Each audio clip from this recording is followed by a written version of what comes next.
The city stretched beneath the eternal twilight, like a dream caught between night and day. Mist curled along cobblestone streets, drifting past tall spires and shadowed towers.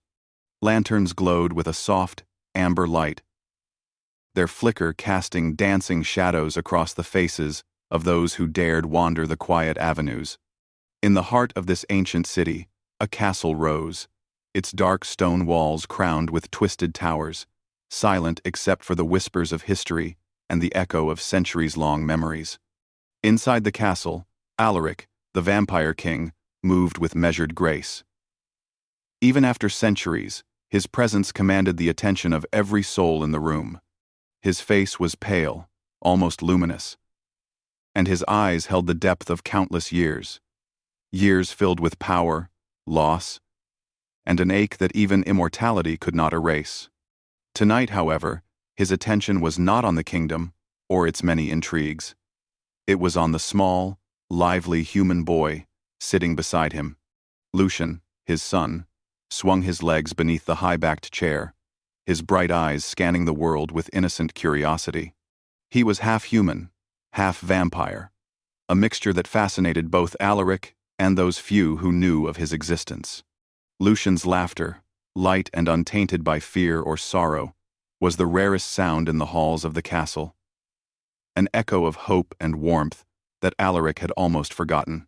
"Father," Lucian asked suddenly, tilting his head as he examined the candle on the table, "why do humans make food taste so different from ours?" Alaric's lips twitched with the shadow of a smile.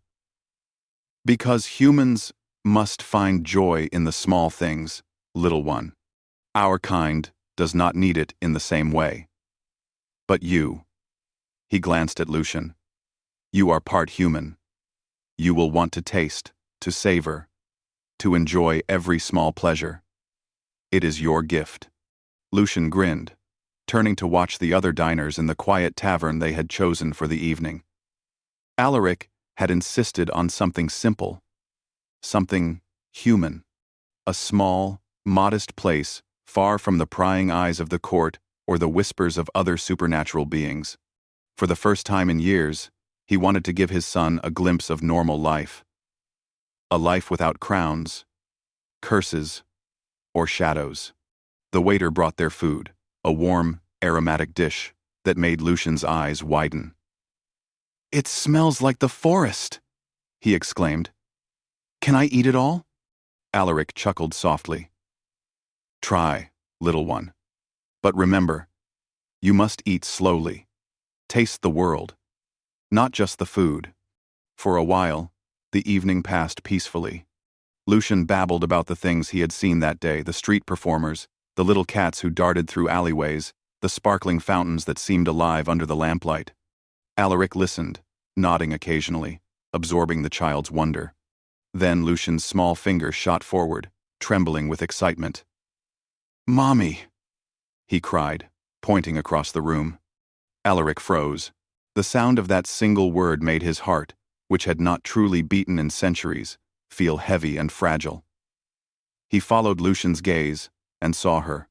A young woman with soft hair that fell like dark waves over her shoulders, with eyes that caught the light in a way that seemed to pull at his very soul. She was a waitress, moving gracefully between tables, smiling politely at the diners. Alaric's mind raced. His lips tightened. It could not be. It must not be.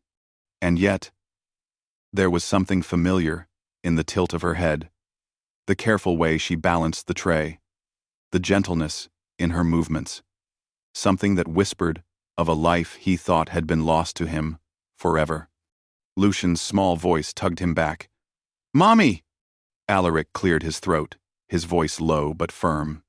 "Son, do not—" But Lucian was insistent, bouncing in his chair, eyes wide with certainty. "Mommy!" he said again, louder this time. The woman paused, a flicker of recognition passing through her expression. Her hand hovered over the tray she carried. Then, slowly, lowered it. She looked directly at Alaric, and for a heartbeat, the air between them was charged with something neither of them could name: memory, longing, and the weight of everything lost. Alaric's control, honed over centuries, wavered. The years of solitude, the endless nights of ruling and grieving, pressed down on him like a cold wind. His hands clenched the edge of the table. "Lucian," he whispered, his voice barely audible. "Be calm." Lucian ignored him, his small legs kicking under the chair. "Mommy, it's you!" The woman's lips parted slightly, as if to speak. But no words came. Her eyes held questions, doubts, and something softer, something that made Alaric's chest tighten in a way he had almost forgotten humans could cause. Alaric rose slowly, his presence dark and commanding, yet his voice carried a tremor. "May I speak with you for a moment?" The woman nodded, and he gestured toward the quieter corner of the tavern. Lucian's tiny hand clutched the edge of his father's coat, looking between the two adults with innocent curiosity. Once they were alone, Alaric studied her closely. Time had changed her, but it could not erase the familiarity etched into her every movement. "Seraphine," he said softly, the name tasting strange and bitter on his lips. "It has been centuries." She blinked, confusion flickering across her face. I'm sorry. Do I know you?" Alaric's eyes darkened with a storm of memory. The woman before him was the spitting image of someone he had lost, someone he had loved beyond reason, and had buried in the shadows of his own grief. And now, the child who had called her mommy, was a living reminder of a love thought forever gone. Lucian tugged at Alaric's sleeve, curiosity and excitement mingling in his innocent gaze. "Mommy," he said again, softer this time, as if coaxing her recognition. Seraphine knelt slightly, her eyes meeting Lucian's. She reached out a hand, trembling, and the boy's small fingers wrapped around hers. A shiver ran down Alaric's spine. The connection was undeniable. The child recognized her. Something deep within her stirred, a memory half forgotten, faint as a shadow in the corner of the mind. Alaric felt 1,000 emotions clash inside him: joy, fear, anger, longing, and something deeper he dared not name. He had spent centuries protecting his son, keeping the boy safe from the dangers of the world and the vulnerabilities of love. And now, love itself stood before him, fragile yet undeniable. Seraphine's voice trembled as she spoke, almost a whisper. "Lucian, you called me Mommy?" The boy nodded, eyes shining. "Yes, Mommy." Alaric swallowed hard. The room seemed smaller, the shadows pressing closer, the candlelight flickering across the woman's face, highlighting the impossible truth that now stood between him and the life he had thought lost. The waiter approached cautiously, noticing the tension but unsure of its cause. Alaric's gaze softened slightly toward him. "We are fine," he said quietly, though his voice carried the weight of centuries. Seraphine's eyes never left Lucian's. Slowly, she touched his cheek, a small, trembling gesture that sent a thrill of fear and hope through Alaric's chest. This was dangerous. This was everything. Yet it was also right, so terribly right. Alaric's fingers twitched. And for a moment, the centuries of solitude, of power, and of grief felt as fragile as glass. He had protected his son, controlled his world, and endured loneliness like a shield. But now, that shield felt brittle in the presence of a love that had returned like a ghost. Soft, but unstoppable. The tavern seemed to fade around him. The other diners, the flickering candles, the misted windows, they were all gone. There was only the boy, and the woman who might be the impossible answer to a question he had stopped asking long ago. And then, as if sensing the depth of his inner turmoil, Lucian leaned forward, small hands clutching Seraphine's, and said it once more, voice full of wonder and certainty. "Mommy." Alaric's breath caught. The world felt suspended on a knife's edge, fragile and trembling. Everything he had known, everything he had lost, and everything he feared collided in a single moment. The shadows seemed to watch, and the mist pressed close to the window pane, as though the night itself waited for the next move. Alaric's voice, low and haunted, barely reached the edges of the room. "If you are truly who I think you are." Seraphine's eyes met his, wide and uncertain, but a spark of recognition of memory flickered there. And in that instant, the room held its breath, the air thick with possibilities, fears, and the weight of centuries-long love. Outside, the eternal twilight held the city in its soft, silver glow. Inside, a father's heart and a man's soul trembled at the impossible truth that had just walked into their lives. A truth that promised both joy and peril. And somewhere deep in the shadows, the world seemed to whisper, nothing would ever be the same again. The castle sat in the middle of the city like a dark sentinel, its towers reaching into the misty sky. The halls were quiet tonight, save for the soft echoes of footsteps and the occasional flicker of candlelight. Alaric moved through the corridors with the silent grace of centuries. Yet his mind was far from calm. Every moment since that evening at the tavern had pulled at him, twisting his thoughts in ways he had not felt in decades. Lucian slept peacefully in the nursery, his small chest rising and falling with each breath. Alaric watched him for a moment. The boy's innocence, a bright thread against the darkness of the castle. Lucian had a gift, an unspoken connection to both worlds, human and vampire. And tonight, that gift had stirred something impossible, the recognition of Seraphine. Alaric's thoughts returned to her. The strange woman who could be nothing more than a human, yet somehow seemed far more than that. Her presence had awakened memories he had buried, emotions he had locked away. And now, with Lucian's insistence and the boys calling her Mommy, Alaric could not ignore the possibility that she was somehow tied to their past, his past, the past he had spent centuries trying to forget. Morning came slowly, the pale light of dawn creeping through the tall windows. Alaric had not slept. He rarely did. But last night's revelations had kept him awake even longer than usual. He moved to the private balcony, overlooking the city streets, shrouded in mist. The distant sounds of life were muted by the castle's walls, yet each sound seemed to echo inside him, like a reminder of what he had lost and what he might regain. A knock came at the door. Alaric turned, his piercing eyes softening slightly as he saw her standing there. Seraphine's expression was cautious, uncertain. She carried herself with quiet dignity, though the tension in her shoulders betrayed her inner conflict. "Seraphine," Alaric said, his voice calm but heavy with meaning. "I need to know, are you truly who you seem to be?"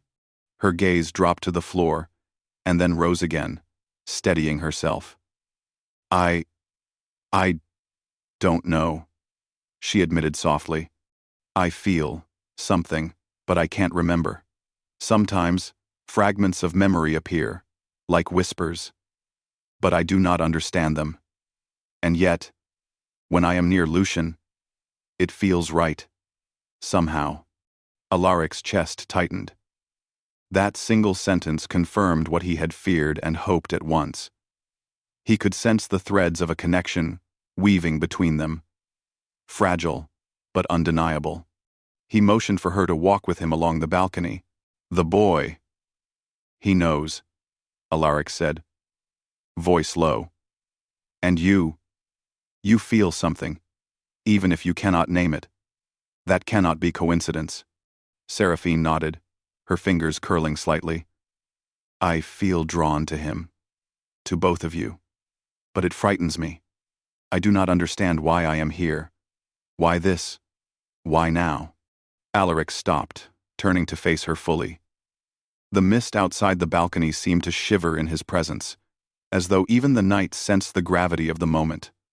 "Fear is natural," he said.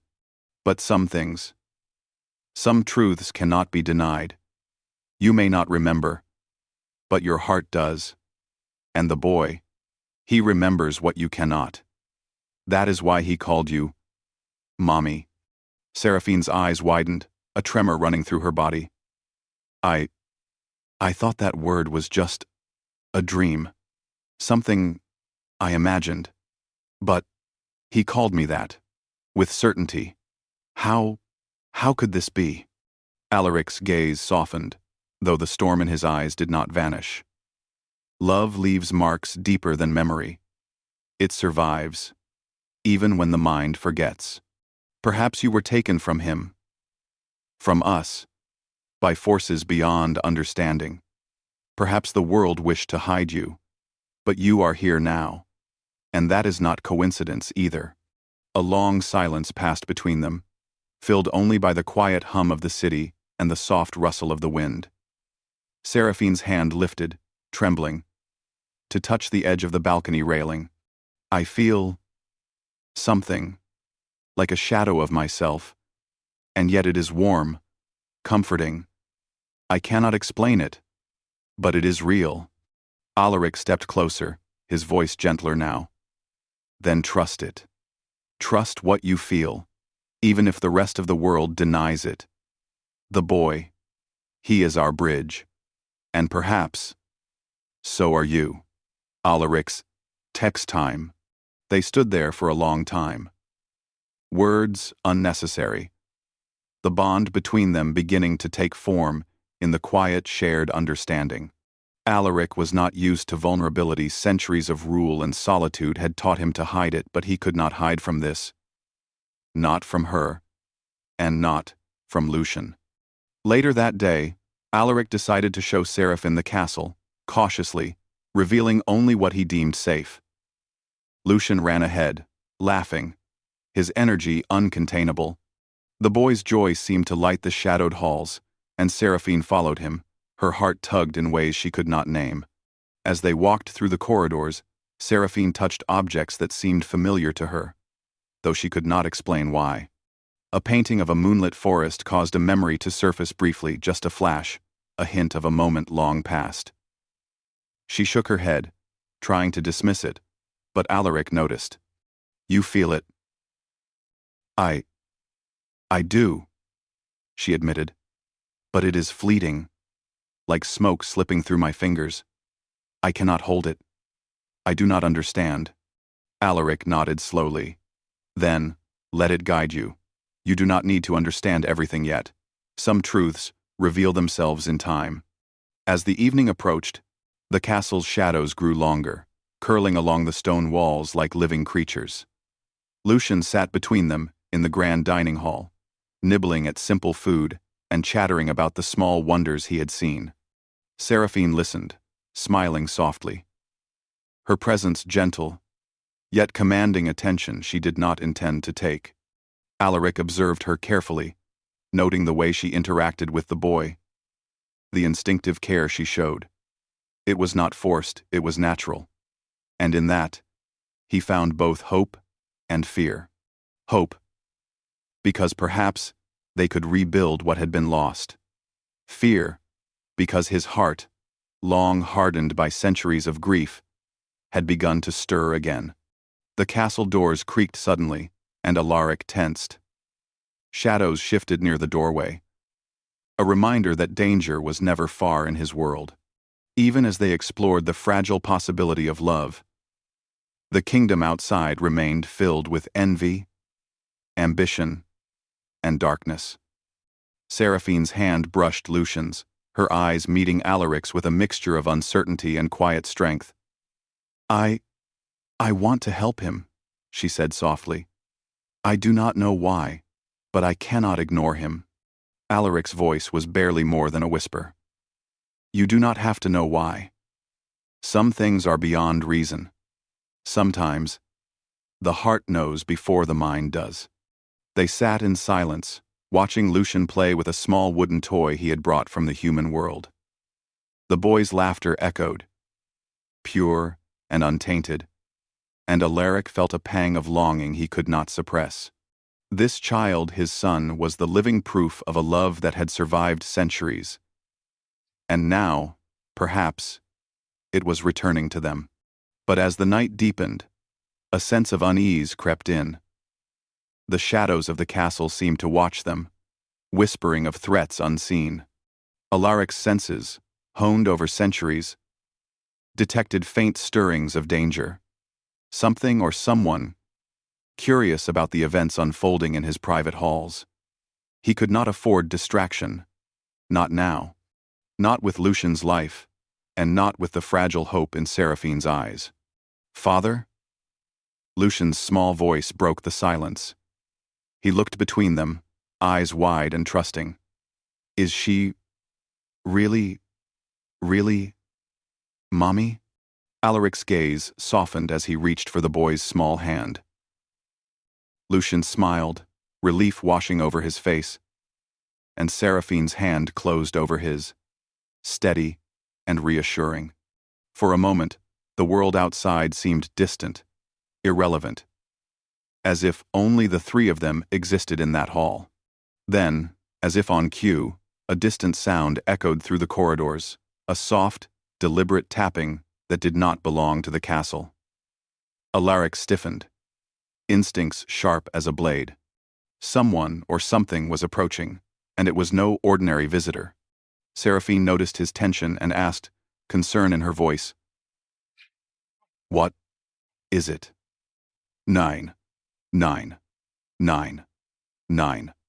Alaric's eyes, glowing faintly in the candlelight, met hers. "Trouble has come," he said, "and it has followed us here. This castle, our lives, will not remain safe for long." Lucian's eyes widened, and Seraphine instinctively pulled him closer. Alaric's mind raced. Planning, calculating, protecting. They had found a fragile piece, a chance to reunite a family torn by fate. But the world outside the walls was relentless, and shadows never rested. Alaric took a deep breath. "Stay close to me," he instructed. "Whatever comes, we face it together. You, both, are my responsibility, and I will not fail." Seraphine nodded, her courage quietly blooming. Lucian squeezed her hand, unaware of the full danger, but sensing its weight. The bond between them, the thread of family and something older, something eternal, was unbreakable, even in the face of threats that had waited centuries to strike. And somewhere in the darkened corridors of the castle, beyond the reach of light and warmth, the world was shifting, and the reunion of this small, fragile family had drawn attention they could not yet see. The castle trembled under the weight of approaching danger. Alaric's senses were sharp, his eyes glowing faintly in the dim candlelight as he listened to the distant echo of footsteps and whispers that carried through the halls. Shadows shifted unnaturally, and the air felt heavier, filled with an almost electric tension. Lucian clutched Seraphine's hand, unaware of the full danger, but trusting entirely in the adults before him. Alaric's mind raced. Whoever, or whatever was coming, had waited a long time to strike. But they would not find weakness here. Not in him, not in Lucian, not in the woman who had re-entered their lives like a fragment of memory returning from the past. "Seraphine," Alaric whispered, his voice calm but low. "Stay close to Lucian. Do not let him out of your sight. Trust me, I will handle whatever comes." She nodded, fear and determination mingling in her eyes. "I will. I will protect him too." Alaric stepped into the main hall, the candlelight casting long shadows across the polished stone floors. The castle seemed alive, responding to his presence. The distant sounds grew closer, the tapping and scratching now accompanied by faint murmurs, voices speaking in a language older than the city itself. A figure emerged from the darkness, tall and cloaked, face hidden beneath a hood. Alaric's eyes narrowed. The aura surrounding the stranger was unnatural, cold, and full of intent. He recognized the mark immediately. An emissary of the ancient coven that had cursed Seraphine long ago. They had not forgotten her, nor the boy who carried the remnants of both human and vampire blood. "You should not have returned," the stranger's voice echoed, metallic and hollow, almost inhuman. She belongs to the past. The boy belongs to nothing yet. Step aside, king, or suffer the consequences. Alaric's eyes glowed brighter. You speak of possession, he said evenly. But you forget this truth. The past cannot own what the present protects. Stand down, or leave this place. The cloaked figure laughed, a sound like breaking glass. Protection is fleeting. Time has teeth sharper than swords, king. You cannot keep what was taken from me. Without another word, the figure lunged forward, dark shadows twisting around their form. Alaric moved faster than human eyes could follow, intercepting with a strength born of centuries. Their clash sent a shockwave through the hall, rattling chandeliers and echoing like thunder. Shadows writhed and recoiled as if alive. But Alaric's will was stronger, his presence anchoring the castle itself. Seraphine held Lucien close, her heart pounding. Though she could not fight as Alaric could, she felt a strange warmth emanate from him, an invisible shield of protection. And then, instinctively, she placed her hand on Lucien's head. A soft, golden light pulsed from her touch. The boy's eyes widened, and a sense of calm spread through him. The shadowy figure recoiled, hissing as if their darkness could not withstand the combined force of mother and child. Alaric's voice cut through the hall like steel. Now, Seraphine, focus. Remember yourself. Remember the truth of who you are. Her mind flickered, fragments of memory returning. A laugh shared in sunlight. A promise whispered under the stars. The warmth of a hand she had once held. And then, fully, she remembered. The curse that had stolen her memory, the centuries of absence, and the love that had never truly died. The golden light expanded, flowing from her and wrapping around Lucien. The shadowy figure screamed, retreating from the brilliance. Alaric stepped forward, his power flaring, shadows bending to his command. The stranger tried to strike again, but Alaric's control of the castle's dark essence was absolute. With a single motion, the figure was pushed back, leaving only a faint echo that faded into the stone walls. The castle fell silent again, save for the slow breathing of the three who stood in the grand hall. Lucien looked between Alaric and Seraphine, his small face bright with wonder. "Mommy," he whispered, a smile lighting his features. Seraphine knelt, gathering him in her arms. Tears streamed down her cheeks as she held him tightly. "Yes, my love," she said, voice trembling with relief and joy. "It is me. It is really me." Alaric stepped closer, his expression softening. The weight of centuries of grief and loneliness seemed to lift slightly, though the darkness of the world still lingered. He extended a hand toward Seraphine, and she took it, their fingers intertwining naturally, as though no time had ever passed between them. "You have returned to us," Alaric said quietly, "and for that I am grateful. But understand this. Our life together will not be without challenges. The world will test us, as it always does, but we face it together. Now." Seraphine nodded, determination hardening in her eyes. "I am ready. Whatever comes, I will stand with you. With him," she added, nodding at Lucien. "I will protect him with all I have." Lucien clapped his small hands together, laughter bubbling up like sunlight in the hall. "We're together. All of us." Alaric's heart, long hidden beneath layers of duty and grief, felt warmth he had thought lost to time. The boy, the woman he had loved and now found again, and the bond they shared, it was more than power or pride. It was life itself, fragile, yet unbreakable. As the evening deepened, Alaric led them to the highest tower, a place where the city could be seen in its entirety. The lights of the streets shimmered through the mist, and the castle's own shadows stretched across the land like protective arms. "We are not alone," Alaric murmured, eyes scanning the horizon. "Even now, there are those who watch, who wish to test our strength." But let them come. They will find that family is not so easily broken. Seraphine rested her head against his shoulder, holding Lucian between them. We are stronger than fear, she said softly. Stronger than darkness. Alaric allowed himself a rare smile, one that did not hide grief or anger, but embraced hope. Yes, he agreed. And together, we will endure. The three of them stood there in the tower, bathed in the silver light of the eternal twilight. The past had returned, challenging and fragile, but it also offered redemption. They had been separated by fate, cursed by forces beyond their understanding. Yet now, reunited, they could face the world again. Below, the city slept unaware of the events that had unfolded in the heart of the castle. But above, in the quiet of the towers, a family forged anew stood against the darkness. Their bond was a shield, their love a beacon that even the oldest shadows could not extinguish. For the first time in centuries, Alaric felt peace, not the absence of darkness, but the presence of light, of hope, and of the family he had longed for.